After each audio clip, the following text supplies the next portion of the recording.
শুক্রবার মানে স্পেশাল, শুক্রবার মানে অনেক কাজ, যেহেতু ছুটির দিন। এই দিনটাতে অনেক বাজার সদাই আসে বাসায়, আর অনেক কাটাকুটির কাজ থাকে। তো আসসালামু আলাইকুম, সবাই কেমন আছেন? আমি সালমা হক অ্যানি আবারও আরিয়া লাইফস্টাইল থেকে আপনাদের সাথে আরও একটি ভিডিও শেয়ার করার জন্য আসলাম। তো এই যে আজকে কি করলাম, আজকে টুকিটাকি কিছু হচ্ছে বাজার সদাই, রান্না বান্না, এটা সেটা একটু শেয়ার করব।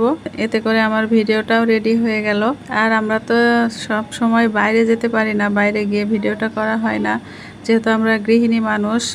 বেশিরভাগ সময় ঘরের মধ্যে থাকি। তো ঘরের ভেতরে থেকে আমরা কিভাবে কি করছি, কিভাবে রান্না বান্নাগুলো করছি, কিভাবে সংসার সামলাচ্ছি, এক একজনের সংসার সামলানোর সিস্টেম আইটেম কিন্তু এক এক রকম। তো এক একটা পরিবারের পরিবেশ এক এক রকম। তো আমরা একজন আরেকজনেরটা দেখে উৎসাহিত হই।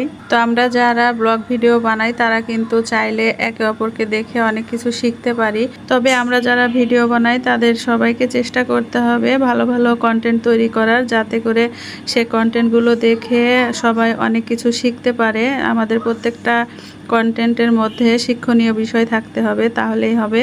এই তো বক বক করতে করতে দেখেন বাজার থেকে অনেকগুলো বাজার সদাই নিয়ে আসছে। এগুলো এখন আমাকে পরিষ্কার করতে হবে, কেটে বেছে রাখতে হবে। তো এই যে মাছ, মুরগি, মাংস, যাই হোক, এগুলো সব কিছু এখন আমাকে পরিষ্কার করে ফ্রিজে তুলে রাখতে হবে। আর দেখি আজকে কি রান্না করা যায়। আর এগুলো হচ্ছে সবজি বাজার থেকে নিয়ে আসছে, এগুলো সবই দেখেন। এখন বর্ষার দিন, কতগুলো করে নিয়ে আসছে, এতগুলো ঢেঁড়স নিয়ে আসছে। তো ঢেঁড়সগুলো অনেকটাই বেশি মনে হচ্ছে আমার কাছে আজকের জন্য।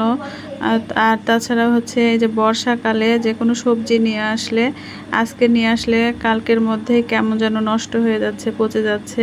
ফ্রিজে রাখলেও তা কেমন কেমন হয়ে যাচ্ছে। বিশেষ করে কচু, বেগুন, এগুলো তো ফ্রিজে রাখতেই পারছি না। ফ্রিজে রাখার পরেও কেমন যেন হয়ে যায়, মানে খেতে ভালো লাগে না একেবারে। তো এই যে এদিকে হচ্ছে এগুলো শুকনো বাজার, শুকনো মানে ময় মশলা আর কি।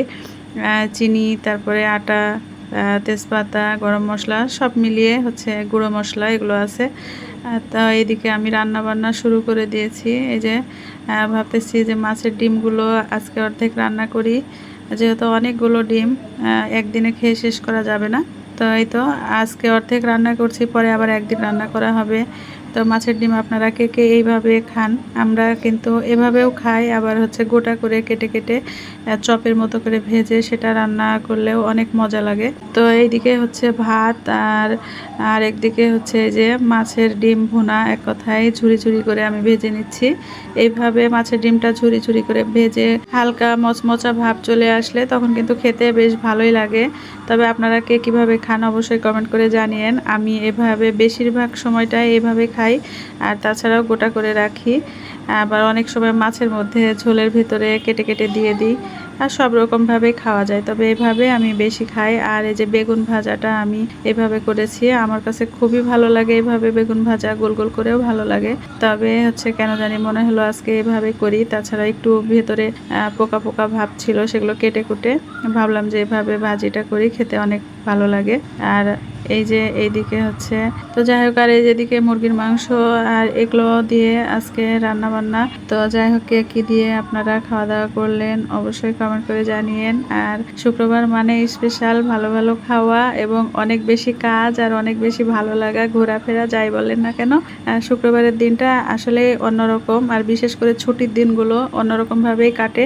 তো সবাই ভালো থাকবেন, সুস্থ থাকবেন। আজকে এই পর্যন্তই। আল্লাহ হাফেজ, আসসালামু আলাইকুম।